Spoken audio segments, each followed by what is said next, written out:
പരിശുദ്ധ പരമദിവ്യകാരുണ്യത്തിന് നേരവും ആരാധനയും സ്തുതിയും പുകഴ്ചയും ഉണ്ടായിരിക്കട്ടെ. ഞങ്ങളുടെ ശരീരത്തെ ഓരോരുത്തരെയും ദേവാലയമാക്കുവാൻ ഞങ്ങളുടെ ഹൃദയത്തിലേക്ക് എഴുന്നള്ളി വന്ന പരിശുദ്ധ പരമദിവ്യകാരുണ്യത്തിന് നേരവും ആരാധനയും സ്തുതിയും പുകഴ്ചയും ഉണ്ടായിരിക്കട്ടെ.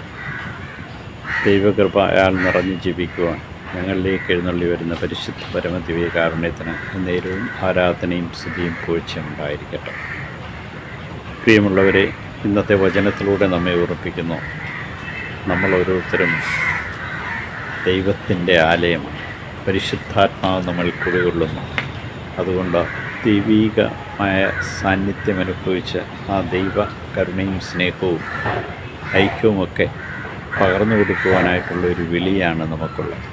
എന്നാൽ പലപ്പോഴും ഭിന്നതയും വിഭാഗീയതയും ഒക്കെയായി നമ്മൾ പോകുമ്പോൾ ദേവാലയത്തെ കള്ളന്മാരുടെ ഗുഹയാക്കി മാറ്റുന്നുവെന്ന വചനത്തിൽ നമ്മെ ഓർമ്മിപ്പിക്കുന്നു.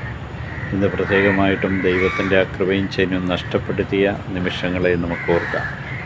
ദേവാലയ ശുദ്ധീകരണം നടത്തുമ്പോൾ കർത്താവ് പറയുന്നതാണ്, എൻ്റെ പിതാവിൻ്റെ ആലയമാണിത്.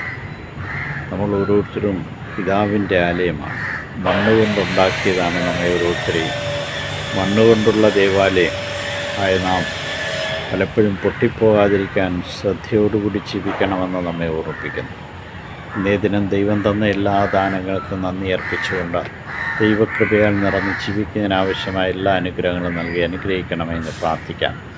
യൂതന്മാരുടെ രാജാവായ നസ്രേക്കാരൻ യേശുവെ, പെട്ടെന്നുള്ള മരണത്താൽ പകടങ്ങളെ കാത്തുകൊള്ളണമേ. പ്രഭാതത്തിൽ എഴുന്നേറ്റ് മഹത്വപ്പെടുത്തുവാൻ തക്കവിധം ഞങ്ങളെ ഓരോരുത്തരെ അനുഗ്രഹിക്കണം.